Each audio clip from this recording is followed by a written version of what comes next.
GeM TV நேயர்களுக்கு அன்பு வணக்கங்களை கூறிக்கொண்டு வழக்கம் போல் வேதம் புகழும் விநாயகப் பெருமானை வணங்கி இன்றைய 12 ராசிகளுக்கான பலன்கள் இன்று 22/5/2025 வைகாசி மாதம் 8ஆம் நாள் விஸ்வாவசு வருடம் அற்புதமான குருவாரம் வியாழக்கிழமை நல்ல நாள்.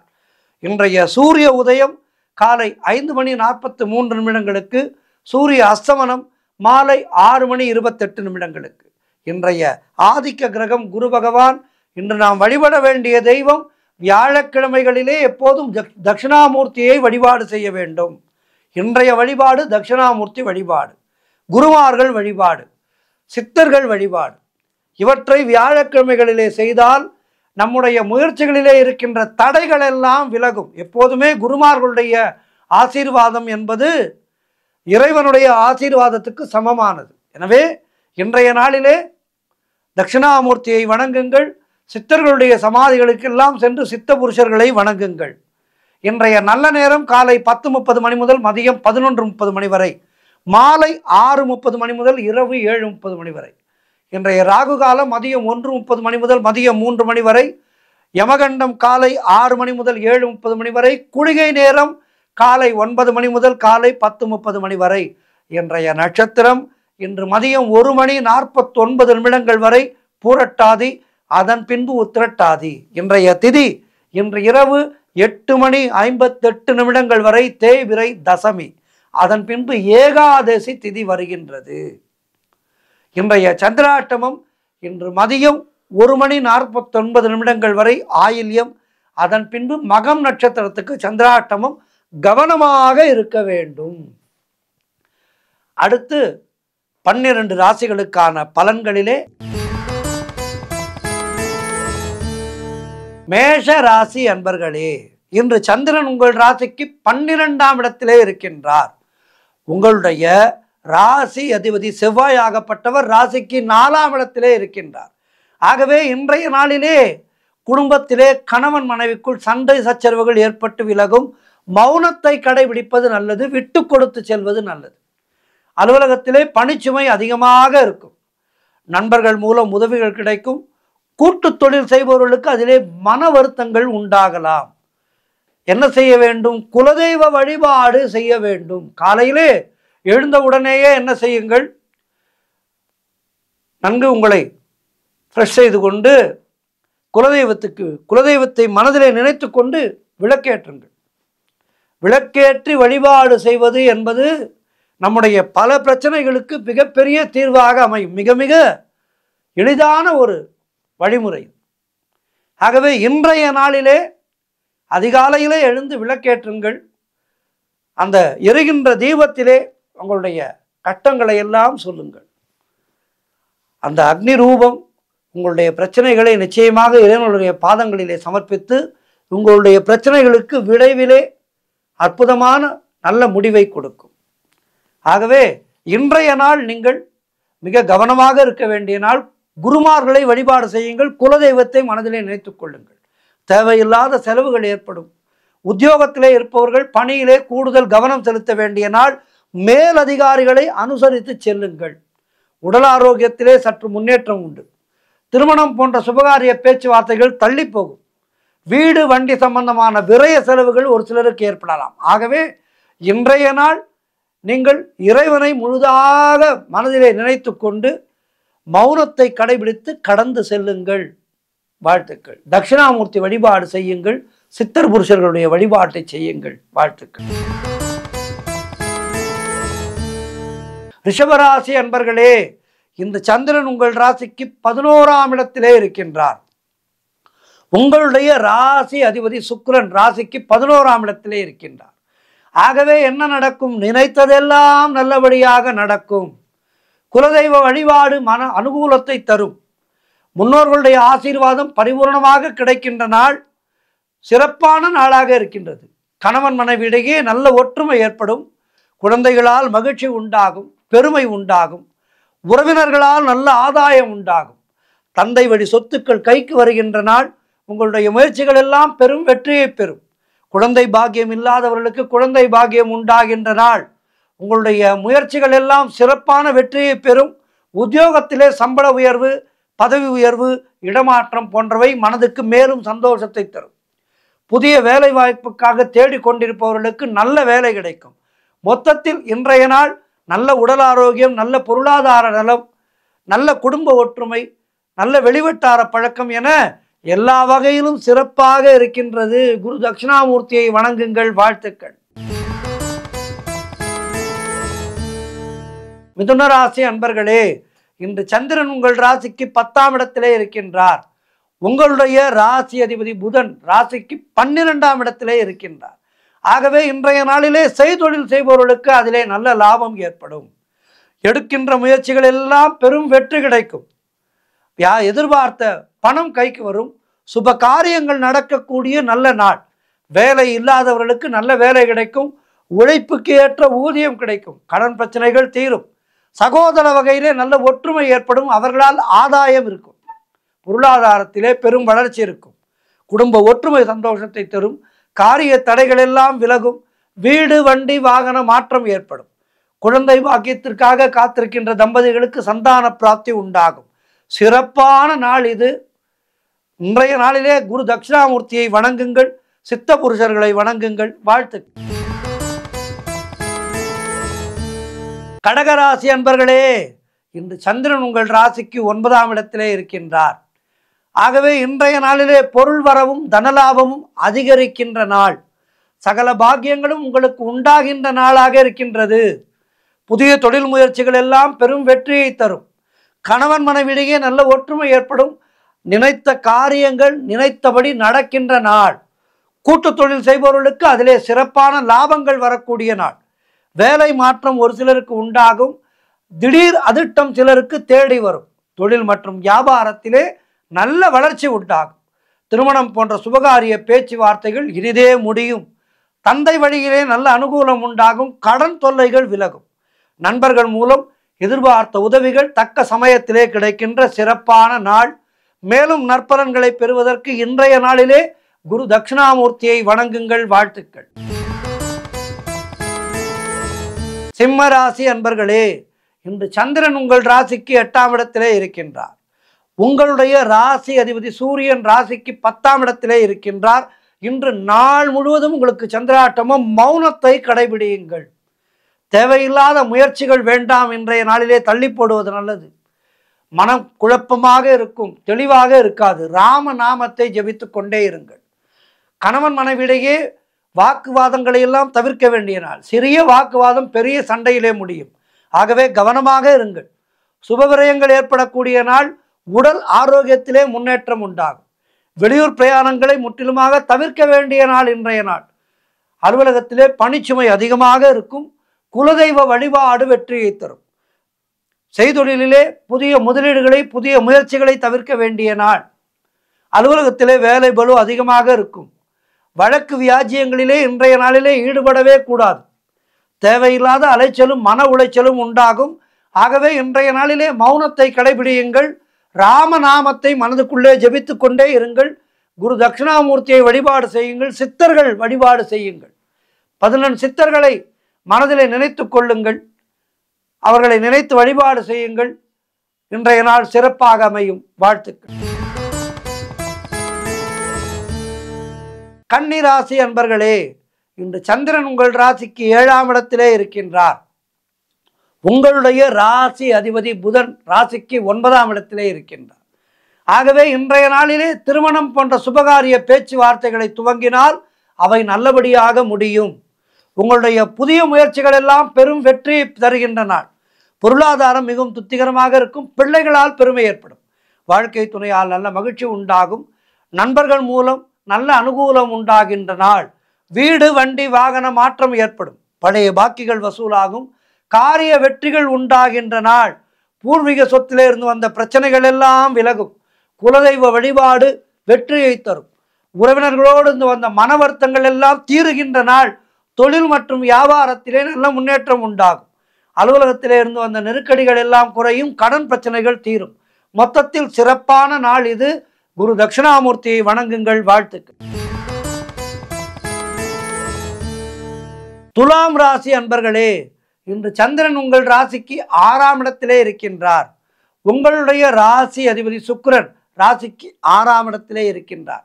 ஆகவே இன்றைய நாளிலே எப்போதுமே 8ஆம் இடம் 6ஆம் இடம் இரண்டும் நமக்கு சற்று அசௌகரியமான இடமாகும். ஆகவே இந்த 6ஆம் இடம் 8ஆம் இடம் உள்ள நாட்களிலே நாம் மிக மிக கவனமாக இருக்க வேண்டும். 8ஆம் இடம் என்பது பலருக்கு தெரியும் சந்திராட்டம நாள். ஆனால் இந்த 6ஆம் இடமும் அதே போல்தான், பாதி சந்திராட்டமும் தான் 6ஆம் இடம் என்பது. ஆகவே இன்றைய நாளிலும் கவனமாக இருக்க வேண்டும். அலுவலகத்திலே வேலை பளு அதிகமாக இருக்கும். தேவையில்லாமல் மற்றவர்களுடைய விஷயங்களிலே தலையிடக்கூடாது. குலதெய்வ வழிபாடு வெற்றியை தரும். வீண் வாக்குவாதங்களை எல்லாம் தவிர்க்க வேண்டிய நாள். காரிய அனுகூலம் உண்டாகும். மேலதிகாரிகளால் நெருக்கடிகள் உண்டாகும். தொழிலிலே புதிய முதலீடுகளை புதிய முயற்சிகளை தவிர்க்க வேண்டிய நாள். வெளியூர் பிரயாணங்கள் செல்வதையும் தவிர்க்க வேண்டும். பொருளாதாரம் நெருக்கடியாக இருக்கின்றது. உத்தியோக உயர்வு, பணியிட மாற்றம் போன்றவை கிடைக்கும். ஆகவே இன்றைய நாளிலே கவனமாக இருங்கள். குரு தட்சிணாமூர்த்தியை வணங்குங்கள். சித்த புருஷர்களை வணங்குங்கள். வாழ்த்துக்கள். விருச்சிக ராசி அன்பர்களே, இன்று சந்திரன் உங்கள் ராசிக்கு 5ஆம் இடத்திலே இருக்கின்றார். உங்களுடைய ராசி அதிபதி செவ்வாய் ராசிக்கு 9ஆம் இடத்திலே இருக்கின்றார். ஆகவே இன்றைய நாளிலே வேலையிலே காத்திருந்த இடமாற்றம் அமையும். அதேபோல் குழந்தை பாக்கியத்திற்காக காத்திருக்கின்ற தம்பதிகளுக்கு சந்தான பிராப்தி உண்டாகும். செய்கின்ற செயலிலே பெயரும் புகழும் கிடைக்கின்ற நல்ல நாள். உடல் ஆரோக்கியம் சிறப்பாக இருக்கும். வெளியூர் பிரயாணங்கள் வெற்றியை தரும். உறவினர்களோடு இருந்து வந்த மன வருத்தங்கள் எல்லாம் தீரும். முன்னோர்களுடைய சொத்திலே இருந்து உங்களுக்கு வரவேண்டிய பணம் கைக்கு வரும். கடன் பிரச்சனைகள் தீரும். பண வரவு அதிகரிக்கும். பொருளாதாரம் திருப்திகரமாக இருக்கும். தொட்டதெல்லாம் பொன்னாக கூடிய அற்புதமான நாள். பிள்ளைகளால் பெருமை ஏற்படும். வாழ்க்கை துணையால் மகிழ்ச்சி உண்டாகும். வியாபாரத்திலே பெரும் முன்னேற்றம் ஏற்படும். காரிய தடைகள் எல்லாம் விலகி காரிய வெற்றிகள் உண்டாகின்ற அற்புதமான நாள். மனம் உற்சாகமாக காணப்படும் நல்ல நாளாக இருக்கின்றது. முயற்சிகள் வெற்றி பெறும். குரு தட்சிணாமூர்த்தியை வணங்குங்கள். வாழ்த்துக்கள். தனுசு ராசி அன்பர்களே, இன்று சந்திரன் உங்கள் ராசிக்கு 4ஆம் இடத்திலே இருக்கின்றார். உங்களுடைய ராசி அதிபதி குரு ராசிக்கு 7ஆம் இடத்திலே இருக்கின்றார். ஆகவே என்ன நடக்கும்? தொழிலிலே பெரும் முன்னேற்றம் உண்டாகும். திருமணம் போன்ற சுபகாரிய பேச்சுவார்த்தைகள் இனிதே முடியும். உடல் ஆரோக்கியம் சிறப்பாக இருக்கும். புது வீடு வாங்குவதற்கான முயற்சிகளிலே இறங்கி அதிலே வெற்றி பெறுவீர்கள். அட்வான்ஸ் கொடுத்து விடுவீர்கள். மனக்குழப்பங்கள் எல்லாம் தீரும். கடன் தொல்லைகள் விலகும். வீடு கட்டுவதற்கு எதிர்பார்த்திருந்த விஷயங்கள் எல்லாம் நல்லபடியாக நடக்கும். காரிய அனுகூலம் உண்டாகும். உத்தியோக மாற்றம் ஒரு சிலருக்கு உண்டாகும். தாய் வழி சொந்தங்களின் உதவிகள் எல்லாம் கிடைக்கின்ற நாள். கணவன் மனைவியிடையே நல்ல ஒற்றுமை ஏற்படும். மொத்தத்தில் இன்றைய நாள் மிக மிக சிறப்பாக இருக்கின்றது. மேலும் நற்பலன்களை பெறுவதற்கு குரு வழிபாடு செய்யுங்கள். வாழ்த்துக்கள். மகர ராசி அன்பர்களே, இன்று சந்திரன் உங்கள் ராசிக்கு 3ஆம் இடத்திலே இருக்கின்றார். உங்களுடைய ராசி அதிபதி சனி ராசிக்கு 2ஆம் இடத்திலே இருக்கின்றார். ஆகவே இன்றைய நாளிலே தொழில் மற்றும் வியாபாரத்திலே நல்ல லாபம் உண்டாகும். இளைய சகோதரர்கள் மூலம் அனுகூலம் உண்டாகும். நீங்கள் நினைத்ததெல்லாம் நல்லபடியாக நடக்கக்கூடிய நல்ல நாளாக இருக்கின்றது. எதிர்பார்த்த பணம் கைக்கு வரும். உடல் ஆரோக்கியம் சிறப்பாக இருக்கும். வீடு வண்டி வாகன மாற்றம் ஏற்படும். அலுவலகத்திலே வேலை பார்ப்பவர்களுக்கு புதிய பொறுப்புகள் மகிழ்ச்சியை தரும். திருமணம் போன்ற சுபகாரிய பேச்சுவார்த்தைகள் இனிதே முடிகின்ற நாள். நண்பர்கள் உறவினர்கள் மூலம் நல்ல ஆதாயம் உண்டாகும். உத்தியோக உயர்வும் பணியிட மாற்றமும் பதவி உயர்வும் ஏற்படும். ஒரு சிலருக்கு குழந்தைகளால் மகிழ்ச்சி உண்டாகும். பயணங்கள் அதிகமாக மேற்கொள்வீர்கள். அதன் மூலம் உங்களுக்கு சந்தோஷமும் லாபமும் கிடைக்கும். மொத்தத்தில் காரிய தடைகள் எல்லாம் விலகி காரிய வெற்றிகள் உண்டாகின்ற நாள். குருமார்களை வணங்குங்கள். குரு தட்சிணாமூர்த்தியை வணங்குங்கள். வாழ்த்துக்கள். கும்பராசி அன்பர்களே, இந்த சந்திரன் உங்கள் ராசிக்கு 2ஆம் இடத்திலே உங்கள் ராசி அதிபதி சனி ராசியிலேயே இருக்கின்றார். ஆகவே இன்றைய நாளிலே உங்களுக்கு திடீர் பணவரவு உண்டாகும். திருமண பேச்சுவார்த்தைகள் இன்றைய நாளிலே துவங்கினால் அது நல்லபடியாக முடியும். குடும்ப ஒற்றுமை சந்தோஷத்தை தரும். கூட்டு தொழில் செய்பவர்களுக்கு நல்ல முன்னேற்றம் உண்டாகும்.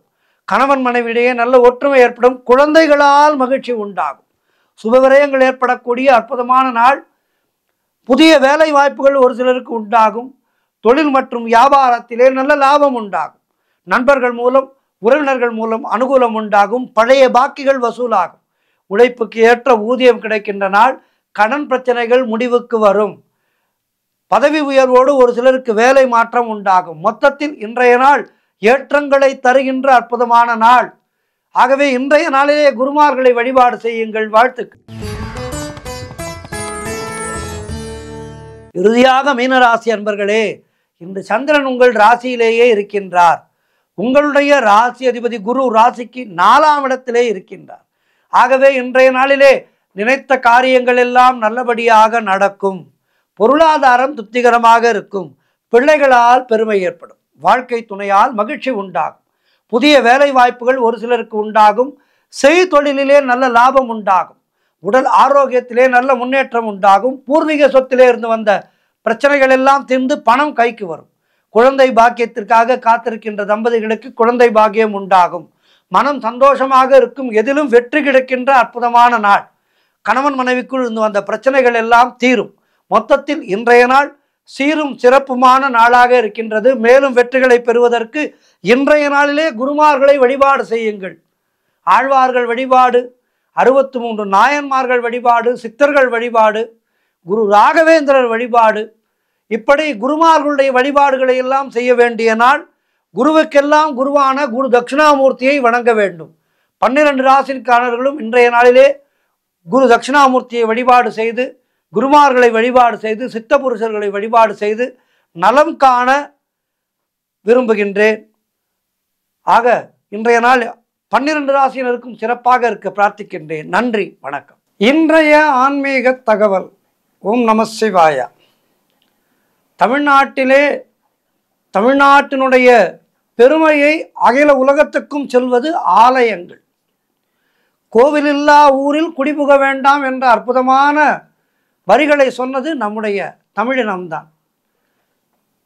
ஒரு ஊரிலே ஒரு கோவில் இருந்தால் அந்த ஊரானது மிக விரைவிலே முன்னேற்றம் காணும். இதற்கு பல சூக்ஷ்மங்கள் இருக்கின்றது. ஒரு கோவிலை சுற்றித்தான் ஒரு ஊரே. இதனை தமிழர்கள் நன்கு உணர்ந்திருந்தார்கள். அதிலும் மாவீரன் ராஜராஜ சோழன் எத்தனையோ பெரும் வெற்றிகளை பெற்று மிகப்பெரிய வீரனாக இருந்த போதும், மிகப்பெரிய மன்னனாக இருந்த போதும், அவர் கட்டிய அந்த தஞ்சை பெரிய கோவில் ராஜராஜேஸ்வரம் தான் இன்றைக்கும் தமிழர்களுடைய பெருமையை உலகுக்கு பறைசாற்றி கொண்டிருக்கின்றது. அப்படிப்பட்ட தஞ்சை பெரிய கோவிலிலே அந்த கோவில் கும்பாபிஷேகம் நடைபெற்ற வேளையிலே அப்போது நடைபெற்ற ஒரு சுவையான விஷயத்தை தான் இன்றைக்கு நாம் ஆன்மீக தகவலிலே பார்க்க இருக்கின்றோம். கோவில் கும்பாபிஷேகத்துக்கான நாள் குறிக்கப்பட்டு விட்டது.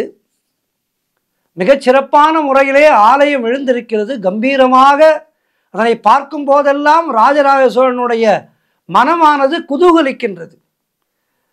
அதாவது ராஜராஜ சோழன் இருந்த அரண்மனையை நாம் அறிவோமா? ராஜராஜ சோழன் கட்டி ஆண்ட நாடுகள் இருக்கின்றது. அவை அப்போது இருந்தபடியே இப்போது இருக்கின்றதா? இல்லை. ஆனால் அவன் கட்டிய அந்த ஆலயமானது இன்றைக்கும் அவனுடைய புகழை நமக்கெல்லாம் சொல்லிக் கொண்டிருக்கின்றது. கோவில் எதிர்பார்த்தபடி மிக சிறப்பாக கட்டி முடிக்கப்பட்ட அந்த சந்தோஷத்திலே ராஜராஜ சோழன் நிம்மதியாக தூங்கிக் கொண்டிருந்தார்.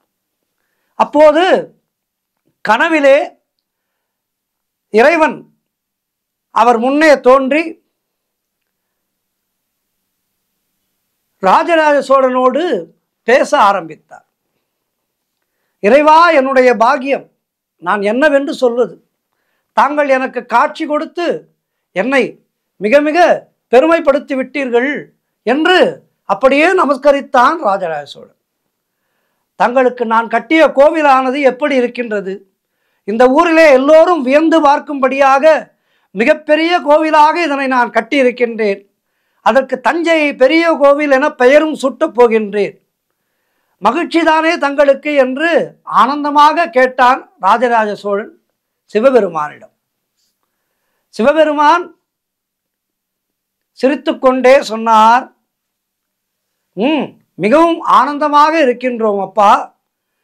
ஒரு மூதாட்டியினுடைய காலடி நிழலிலே யாம் மிகவும் ஆனந்தமாக இருக்கின்றோம் என்று கூறிவிட்டு மறைந்து விட்டார் சிவபெருமான். ராஜராஜ சோழனுடைய கனவு கலைந்தது. விழித்து பார்த்தவருக்கு உடம்பெல்லாம் வியர்த்தது.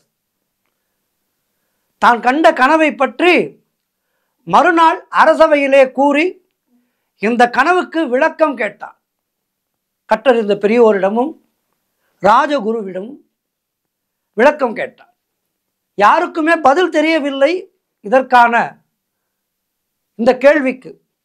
எல்லோருமே தயங்கினார்கள். ராஜாவிடம் மறுத்து பேசுவது எப்படி என்று ஒரு சிலர், யாருக்குமே தெரியவில்லை.